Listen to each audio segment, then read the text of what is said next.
Sebelumnya, Kementerian Kerjasama Ekonomi dan Pembangunan Jerman menyatakan akan memberikan bantuan tambahan untuk kemanusiaan kepada Sudan senilai 20 juta euro atau setara 404 miliar rupiah di tahun 2026.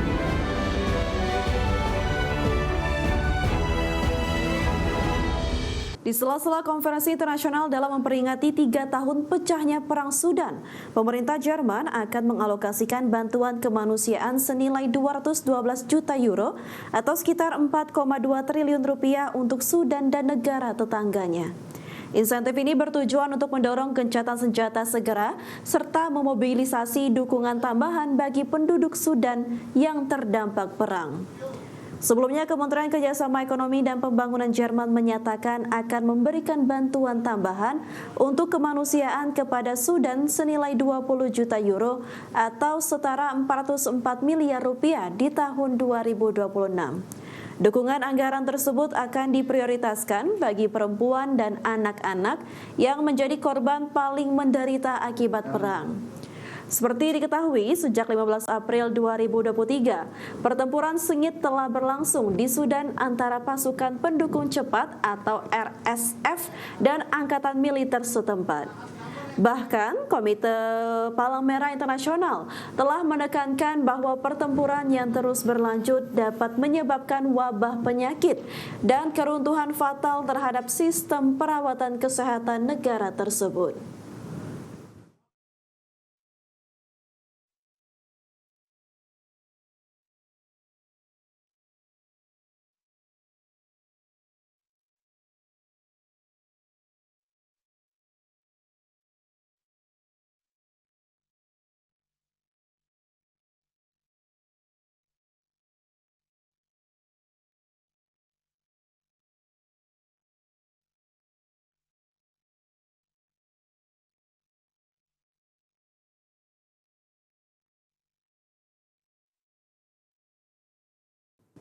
Pemerintah Indonesia dan Uni Emirat Arab akan memperluas kerjasama di bidang energi, khususnya di sektor energi baru terbarukan. Hal tersebut disampaikan Wakil Ketua MPR RI, Edi Suparno, usai menggelar pertemuan dengan Duta Besar Uni Emirat Arab untuk Indonesia, Abdullah Salem Al-Daheri.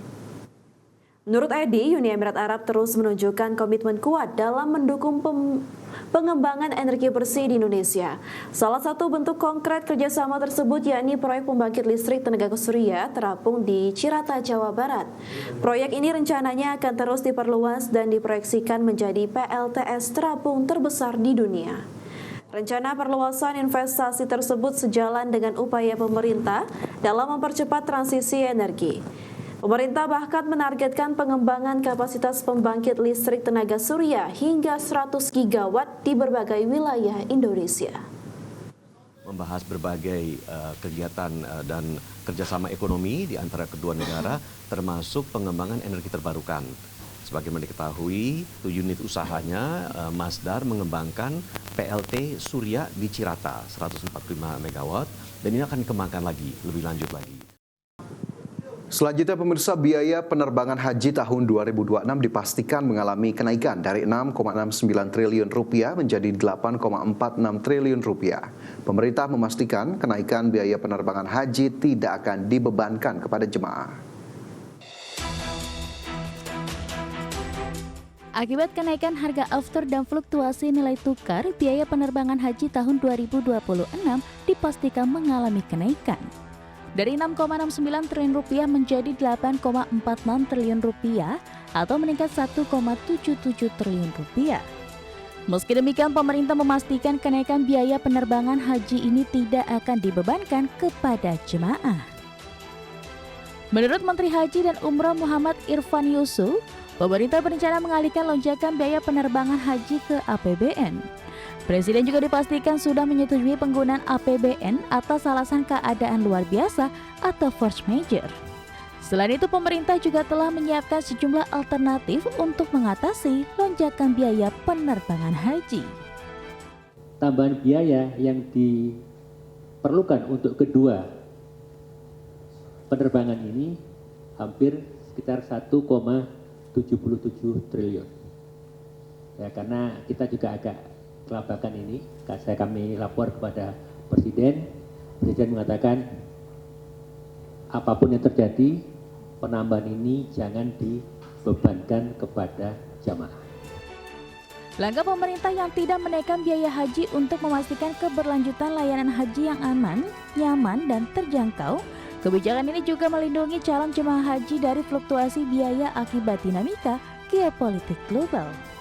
Dari Jakarta, Tim Liputan IDX Channel. Di tengah perang Timur Tengah, maskapai Garuda Indonesia memastikan kesiapan penuh menghadapi musim haji 1447 Hijriah atau 2026 Masehi dengan menyiapkan 15 pesawat berbadan lebar untuk melayani keberangkatan jemaah dari 10 embarkasi di seluruh Indonesia. Meski ada peningkatan geopolitik di Timur Tengah, diharapkan perjalanan ibadah haji berjalan aman dan lancar. Maskapai plat merah Garuda Indonesia menyiapkan 15 armada berbadan lebar dengan jenis Boeing 777 sebanyak 6 unit dan Airbus A330 sebanyak 9 unit yang nantinya mengangkut 102.000 jemaah haji.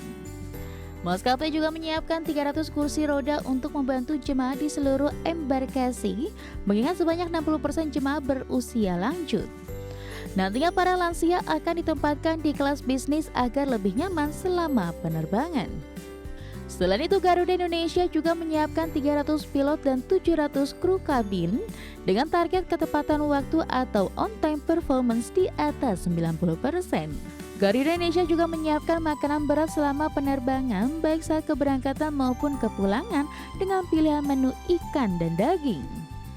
Dengan berbagai persiapan ini, Garuda Indonesia optimistis dapat memberikan pelayanan terbaik bagi jemaah haji Indonesia serta menjamin perjalanan yang aman dan nyaman menuju tanah suci. 15 pesawat kita siapkan dengan 10 embarkasi. Dan tahun ini adalah suatu kebahagiaan bagi kita semua, khususnya Garuda Indonesia, bahwa jemaah haji pada tahun ini 2026 ini seluruhnya dilaksanakan oleh PT Garuda Indonesia. Adapun 10 embarkasi yang dilayani maskapai Garuda Indonesia diantaranya Jakarta, Banda Aceh, Medan, Padang, Solo, Yogyakarta, Balikpapan, Banjarmasin, Ujung Pandang, dan Lombok. Dari Tangerang Selatan, Hasnugara, IDX Channel.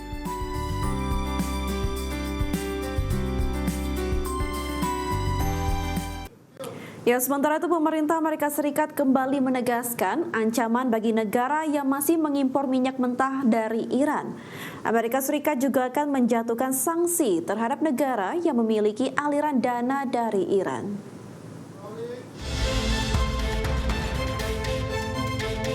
Amerika Serikat memperingatkan negara-negara yang masih mengimpor minyak mentah dari Iran akan menghadapi sanksi tambahan. Ancaman tersebut muncul seiring pengetatan tekanan terhadap Iran di tengah konflik antara Amerika Serikat dan Iran yang masih berlangsung. Menteri Keuangan Amerika Serikat Scott Bessent menyatakan, Amerika Serikat juga siap menjatuhkan sanksi tambahan terhadap negara yang masih mengimpor minyak dari Iran atau menyimpan pendanaan dari Iran di sistem perbankannya. Amerika Serikat meyakini langkah ini akan berdampak besar, khususnya terhadap China yang selama ini menjadi pembeli utama minyak dari Iran. China was purchasing more than 90% of their oil, which is about 8% of China's energy needs. We believe this blockade in the Straits, there will be a pause of Chinese buying, but I will tell you that 2 Chinese banks received letters from the U.S. Treasury. I'm not going to identify the banks, but we told them that if we can prove that there is Iranian money flowing through your accounts, then we are willing to put on secondary sanctions. Blokade Amerika Serikat terhadap perairan Iran mulai diberlakukan pada awal pekan ini atau bertepatan dengan pekan ke-7 meningkatnya konflik antara Amerika Serikat dan Iran. Negeri Paman Sam itu mengklaim blokade ini telah menghentikan sepenuhnya aktivitas pelayaran di Selat Hormuz. Sebelumnya, Amerika Serikat sempat memberikan relaksasi sanksi selama 30 hari pada 20 Maret lalu yang memungkinkan sekitar 140 juta barel minyak Iran masuk ke pasar global guna meredakan tekanan pasokan energi. Namun kebijakan tersebut dipastikan tidak akan diperpanjang setelah berakhir pada 19 April mendatang. Sebagai sumber IDX Channel.